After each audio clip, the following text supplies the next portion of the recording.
2019. Antes simplemente les recuerdo nuestros principales titulares, nuestras principales aperturas en La Razón esta semana. Ha sido una semana con acontecimientos que nos han marcado. Quillacollo, en primer lugar, para hablar de corrupción. El gran titular tiene que ser corrupción, corrupción en el gobierno local de Quillacollo. Municipio sin alcalde, oficinas allanadas, una nueva elección que tendría que plantearnos algunas preguntas en el país, porque no es el primer caso. En un segundo tema, no quiero dejar Naciones Unidas y el Año Internacional de las Lenguas Indígenas, con una participación subrayada del presidente Evo Morales, quien ha reivindicado la plurinacionalidad. Así que es un año que creemos muy interesante. Desde Naciones Unidas se pueden abrir nuevas políticas en un eje que no es menor: la plurinacionalidad, las lenguas indígenas. Tercer tema, sin duda, usted lo adivinó, el deslizamiento en la ruta a Caranavi, norte paceño aislado, más 20 desaparecidos y muchísimos heridos. Todavía no tenemos las cifras, no quiero dar cifras redondas, este programa es grabado, así que no quiero cerrarme con cifras. Y finalmente, Venezuela, que es el punto, es el foco del mundo ahora por el conflicto, porque pareciera que se juega algo geopolítico allí, no es solamente Venezuela, entre el presidente Maduro y el reconocimiento al presidente, para muchos presidente responsable de Venezuela, Guaidó. Pareciera que se ha dividido en dos. Son menos las posiciones sin posición, son las más que acuden o a un llamado inmediato a elecciones en Venezuela o al respeto del sistema establecido en este país. Así se divide Venezuela, pero así se divide el mundo también. Estaremos atentos y podríamos también establecer una mesa de debate en torno a este tema. Vuelvo a lo primero, a menos que quieran decir algo sobre Venezuela, ya que estoy con dos periodistas. Seguro que los temas que he mencionado les interesan, los conocen. Gracias, Nancy Bacaflor, colega, por aceptar la invitación y por su tiempo. Gracias, Claudia. Un saludo a todos ustedes y un placer estar en tu programa. El placer para nosotros tenerla acá. Es un placer también estar junto a Coco Cuba, Jorge Coco Cuba, colega también. Gracias por estar acá. No, gracias nuevamente. a ti.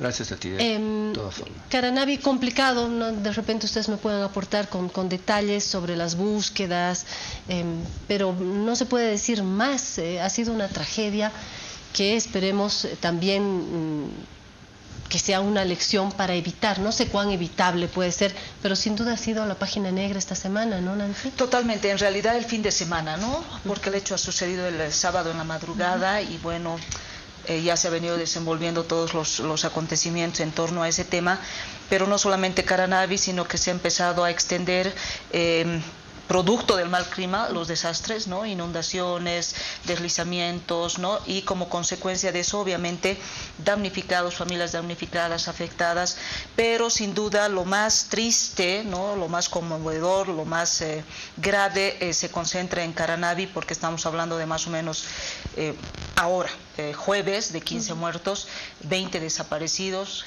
familias desesperadas porque no han logrado encontrar los cuerpos de sus parientes y obviamente son en algunos casos familias íntegras que estaban transportándose entre La Paz y Caranavi. Realmente es un hecho totalmente conmovedor, muy triste.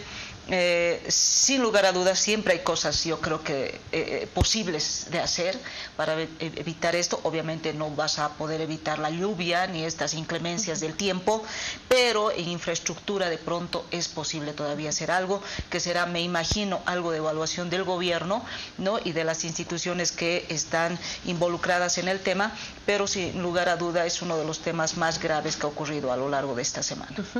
Y además del desastre y de la pena, como bien menciona Nancy, está el tener presente para futuro lo que sí se podría evitar, no la lluvia, no el deslizamiento, pero de pronto sí la autoridad, el orden para mantener ciertas medidas de seguridad, ¿no? Es decir, estamos lamentando 20 desaparecidos, 15 muertos, hay familias, en fin, de pronto no debíamos estar lamentando esta cantidad si hubiésemos tenido más orden, más respeto a la autoridad y la autoridad que también siente autoridad, en fin, son algunas lecciones. Enterrados primero por la basura en La Paz, por algo que de repente sí se pudo evitar porque ahí hubo una administración que dejó muchos huecos, en el caso de la sede de gobierno, enterrados por la basura, enterrados por la corrupción en Quillacollo, enterrados por la tierra, malas noticias. Hemos comenzado no muy generosamente, sí, ¿no? Cierto. Sí. Pero Venezuela sí que está peor que cualquier país, ¿eh? Venezuela está viviendo un momento muy complicado. Yo creo que primero el Estado, voy a quedarme un rato en el camino a Caranavi. El Estado debe buscar las formas de monitorear, porque eso es monitoreable, no se puede evitar, pero sí las tierras embebidas son monitoreables, y sabemos que es una zona fangosa, ¿no? Tiene convicción fangosa, pese a que tú ves al recorrer ese camino mucha roca, no es así. Entonces sí hay forma de monitorear electromagnéticamente. Y ese debería ser un compromiso de la prefectura, del gobierno central y de los municipios concernidos. Venezuela, yo creo que en Venezuela se está jugando mucho más que la democracia, muchísimo más que la democracia que reivindica Estados Unidos y algunos países que en una postura muy cómoda y de verdad muy llamativa se han dado a la tarea de reconocer a un presidente totalmente ilegítimo. ¿Quién conocía al señor Guaidó? Cuando yo escuché Guaidó, se me ocurrió el Atlético Bucaramanga o el Deportivo Zulia, ¿no? Un centro delantero, una cosa así. El señor Guaidó era un perfecto desconocido, nunca tuvo peso en el legislativo, ni antes de Chávez y menos después de Chávez y Maduro. Pero se está jugando algo muy importante, algo inconmensurable por lo que se ve, por el tamaño del movimiento internacional. Mira, yo he sido un seguidor exhaustivo de la crisis yugoslava de 1989 al 95, incluido ese gran nudo que era Kosovo, y cuando te pones a analizar qué era Yugoslavia, puedes medir lo que está pasando hoy en Venezuela. Yugoslavia era un país extraordinario. Yugoslavia había desarrollado en pocos años, en pocas décadas, la industria del acero, la industria pesada, la industria química. Se hacían sus propios aviones, montaban sus propios, tenía unos ferrocarriles extraordinarios. Solo que bueno, Yugoslavia ya es una cosa muy diferente y muy compleja en su momento. En 7 años se destruyó Yugoslavia. Es que sí es comparable, sí se puede hacer una analogía, Claudia, porque algo tiene Venezuela. Algo tiene Petróleo, intereses políticos, mucho más allá del petróleo, mucho más allá de la primera reserva mundial de crudo, mucho más. Entonces, yo creo que lo que está pasando en las últimas horas en Montevideo, con esa convocatoria precisamente de Uruguay y México para que los venezolanos concurran a resolver sus problemas, pero bajo sus propias reglas de juego, ¿no? Que no sea la comunidad internacional la que empuje al señor Guaidó a la presidencia ahí en el Palacio de Miraflores. Para que no me quede sin tiempo para hablar del defensor, Nancy, ¿cómo se posiciona usted? Sobre el caso de la Defensoría del Pueblo. Venezuela. Bueno, yo creo que hay para que tengamos una y una. No, yo creo que la situación de Venezuela es absolutamente complicada, ¿no? Porque tenemos una sociedad internacional bastante conglomerada que ya ha asumido una posición frente a otro grupo que es menor, ¿no? Se hablaba de 13 países más o menos, ¿no? Que es más o menos en torno a los que se están reuniendo en Uruguay, ¿no? Entonces yo creo que ya hay un escenario inmanejable para Nicolás Maduro, ¿no? Inmanejable porque ya están todos los cercos posibles y además la presión internacional, y yo creo que es una cuestión de días para que Maduro tenga que tomar una decisión. No sé si lo hará porque las posiciones siguen bien endurecidas, ¿no? Pero yo creo que amerita ya una salida a la situación, porque estamos hablando para Maduro y el gobierno está todo muy bien, ¿no? O sea, no hay ni colas, hay productos, todos están tranquilos, no hay movilizaciones, no hay nada, es un país de las maravillas. Creo que hoy todos los actores políticos venezolanos ya hablan de diálogo como un marco. Sí, bueno, pues han hablado desde hace tiempo también, ¿no? Del diálogo, claro. Desde hoy en serio. Agenda, ¿no? Siempre está en la agenda. Entonces, otra cosa son las presiones de Washington. Entonces después ha de ser mucho chiste, ¿no?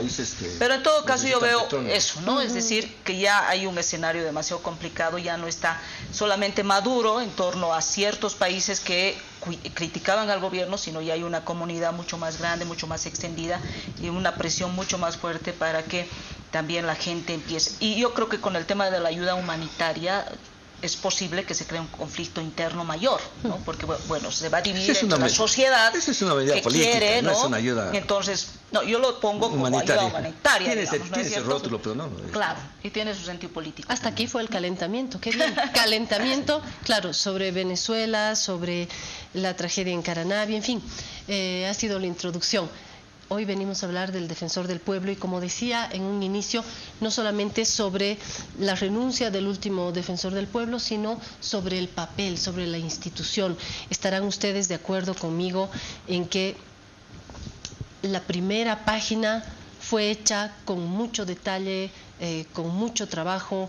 Tiene el sello de Ana María Romero, creo que le ha dado no solamente la energía, toda la estructura institucional, ha dejado el espíritu de lo que tiene que ser. Creo que ahí me animo a adelantar que hay consenso, esa defensoría. ¿No?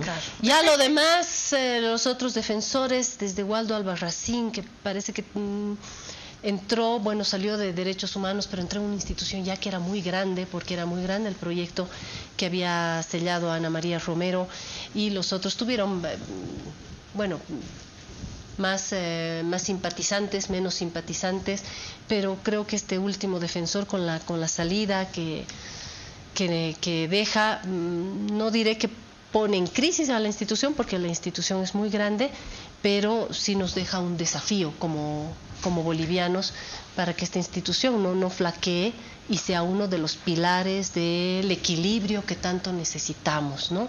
No sé si coinciden conmigo. Yo creo que tiene que ver con el tema de, hubo un primer momento como el que tú mencionas, Claudia, que es la construcción de la Defensoría, sobre pilares contundentes, sobre una visión absolutamente clara del rol de la Defensoría, ¿no? Que era defender los derechos de las personas, ¿no? Frente particularmente al Estado, que es el principal violador de los derechos humanos, ¿no es cierto?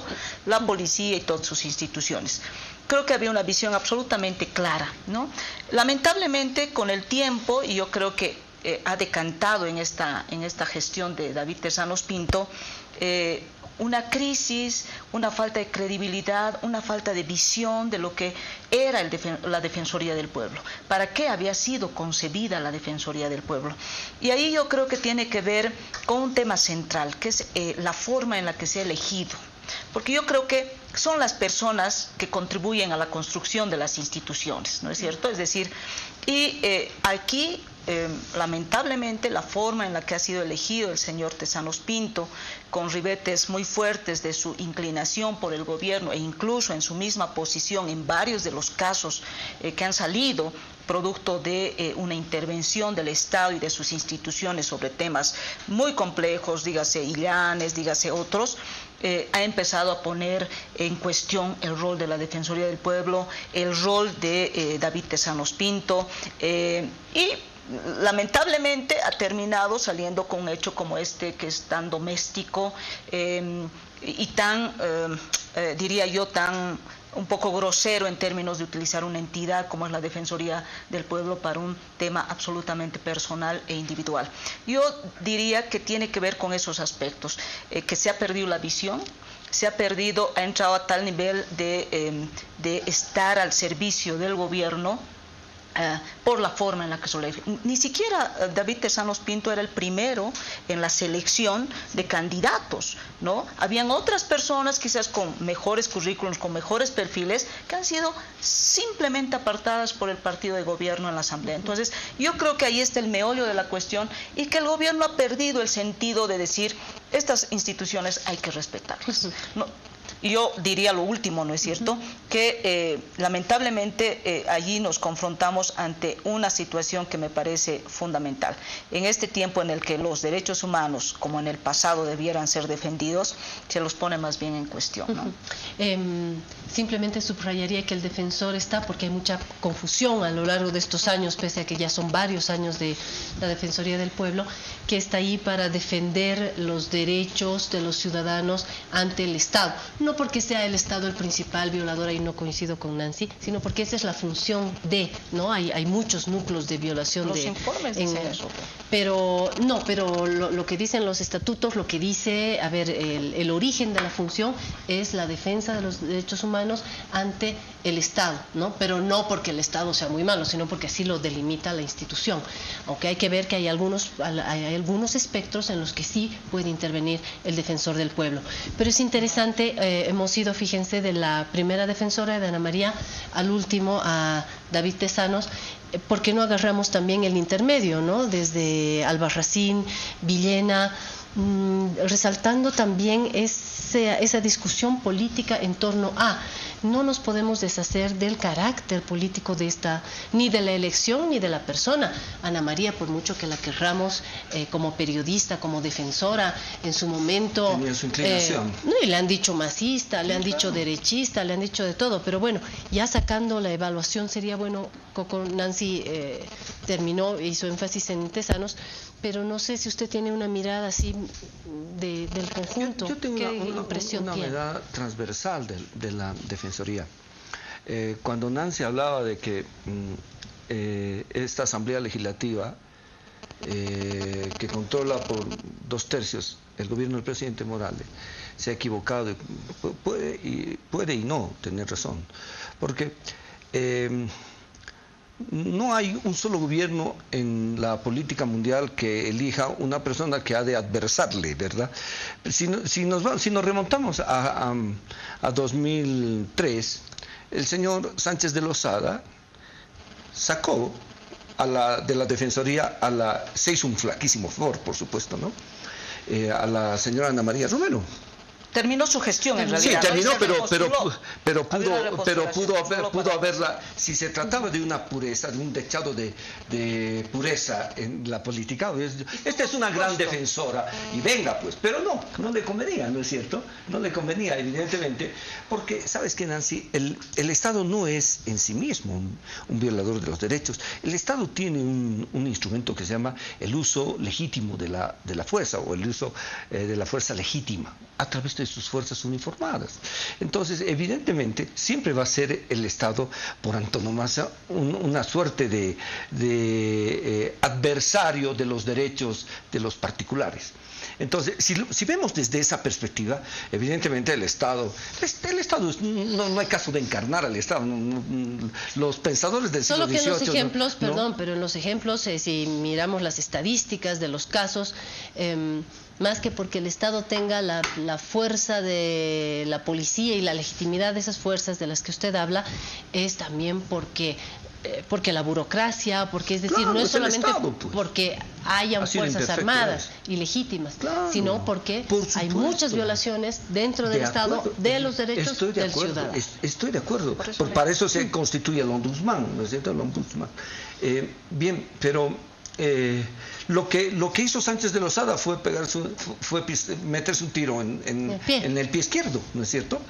Y de ahí la institución ha recogido lo poco que sembró en el tiempo propio. Es decir, si bien Ana María Romero irguió una línea institucional, no consiguió consolidar por el tiempo en que estuvo la institución como tal, darle un carácter definitivo, una rigidez institucional que nunca se acomode a los tiempos políticos. De tal forma que vemos al señor Albarracín, ¿no?, que tuvo su vinculación política, tuvo su orientación política al ser electo. Lo mismo el señor Villena. La diferencia es que ellos encarnaron actitudes que, se puede decir, mantuvieron la línea o adversaron a la política del gobierno del presidente Morales. Ninguna otra cosa, que le dieron mayor rigor institucional. Yo no quiero referirme personalmente al señor Tezanos Pinto, porque ha demostrado una pobreza, pues, que la verdad que no soy de los que le pega, de los que hace leña al árbol caído. Ese señor pues tuvo un comienzo tan trágico como su final, como defensor del pueblo, trágico, ¿no? Ese señor se defenestró, es decir, se tiró del monasterio de Canosa, de la quinta habitación, él solo, no hubo nadie quien lo excomulgara para que se tire, ¿no? A eso viene a propósito de la fenestración. Entonces, yo creo que el debate lo dijiste muy bien, está la institución, es decir, la Defensoría del Pueblo de Bolivia, está en crisis. Yo creo que ese es el debate, porque nos vamos a desgastar hablando de Tezanos Pinto, que es pues una vergüenza terrible. A mí me da mucha pena como ser humano y peor como defensor del pueblo. Es más, yo creo que la historia pues lo registrará con nombre y apellido y lo pasará con un salto, ¿no? Con toda la brusquedad que connota este adjetivo. Entonces, ¿está o no, Claudia, yo devuelvo aquí la pelotica, está o no el defensor del pueblo en crisis? Eso sí nos tiene que preocupar. Además, vale la pena también discutir sobre el tema, sobre la frontera entre lo público y lo privado, como nos recuerda Nancy. Terrible. Llama a una conferencia de prensa en la Defensoría, desde la Defensoría, siendo defensor, para hablar de un asunto privado, de una acusación contra él, de su esposa, en fin. Aquí también se cruza y él se defiende y dice, pero acuérdense cuando salió Zapata, más o menos lo mismo, ¿no? Me gustaría que lo hablemos también. Yo creo que ese ha sido al final el toque, ¿no? Hablar del presidente, ¿no? Y retomar un tema que ha sido tan complicado de manejar para el gobierno, ¿no? El caso Zapata. Pero yo creo que ahí está, ¿no es cierto? Es decir, la devaluación de la Defensoría del Pueblo, ¿no? Es decir, hay crisis. Yo digo, o sea, seguro que Villena, seguro que Waldo Albarracín no han sido brillantes, ¿no? O sea, seguro que deben tener sus pros y sus contras, sí, ¿no es cierto? Seguro que han de tener sus matices políticos también, como todos. El tema es que vayas matizando tu posición política por encima ¿no? del espíritu del derecho, de los derechos de las otras personas, es decir, que te acomodes a cierta situación, ¿no es cierto? Eso es para mí lo cuestionable, ¿no? Porque tú puedes tener una posición política, todas la tenemos, ¿no? Y es un derecho, es legítimo absolutamente, ¿no? Pero cuando tú pones eso por encima de cuál es tu rol institucional, que es la defensa de los derechos humanos, ahí yo creo que ya es cuestionable. Ahora, lo otro, el tema de ¿en qué momento es lo público, lo privado? Yo creo que ahí el señor Tezanos Pinto así se equivocó de cabo a rabo, ¿no es cierto? Es decir, claro, es decir, llamar a una conferencia de prensa diciéndonos con carácter de urgencia, además, ¿no es cierto? Sí. Decirnos de que hay una denuncia de extorsión. Cualquiera piensa pues, que es una denuncia de extorsión de algún ciudadano o ciudadana que está haciendo a X, no sé, autoridad, institución, qué sé yo. No, era para un tema suyo, personal, absolutamente personal, pero además presentando ahí diapositivas, ¿no es cierto? Conversaciones personales, ¿no es cierto? Un defensor del pueblo revelando conversaciones personales de otras personas, de lo que conversaba con su esposa. No, ya, eso ya es decadente, ¿no es cierto? Es grosero, hasta vulnera varias cosas, ¿no es cierto? Y ahí tiene que ver también un uso discrecional de la institución. Utilizas la institución, la infraestructura, utilizas al personal para que te llame a la conferencia de prensa. Eso es un uso indebido de bienes. Pero ahí como que ves, si yo creo que hubiera sido otra persona, te apuesto o les apuesto que hubiera sido así anunciado proceso contra esa persona. Yo no veo que nadie le haya anunciado proceso al señor, excepto su ex esposa, ¿no? Su esposa. Pero yo creo que hay un mal uso de la institución de la Defensoría del Pueblo. El señor Tezanos Pinto se equivocó. Lamentablemente todos tienen una vida privada y la tienen que ver en ese espacio, y el espacio público en el espacio público, y eso es lo que es la Defensoría del Pueblo, ¿no? De aquí hacia adelante, ¿qué? Porque estamos en un año electoral, el tralala, ¿no? En la política una polarización evidente, unas elecciones con una campaña larguísima, todos están sacando las uñas porque parece que la cosa se va a poner muy tensa. y una defensoría que está ahí. La dejamos en el cajón hasta que pasen las elecciones y vemos cómo se reencamina la institución. ¿Cuál sería el siguiente capítulo? ¿Cuál es su deseo periodístico en todo caso? Yo creo que eso tiene que pasar. No es que va a pasar, eso tiene que pasar. Porque el país tiene, con el respeto que me merece, la visión y la misión de la Defensoría del Pueblo. El país tiene hoy cosas mucho más importantes que ocuparse que de la vida privada de este señor que ha lastrado, lamentablemente ha lastrado la Defensoría. Pero hoy necesitamos asistir con todos nuestros sentidos puestos, con toda nuestra atención, nuestra mejor capacidad intelectual, nuestra mejor voluntad política y todos los beneficios de nuestro ser de personas, de seres humanos, a la elección que ha de ser la más importante, la que viene, la de finales de octubre de este año, la más importante de la vida institucional de Bolivia.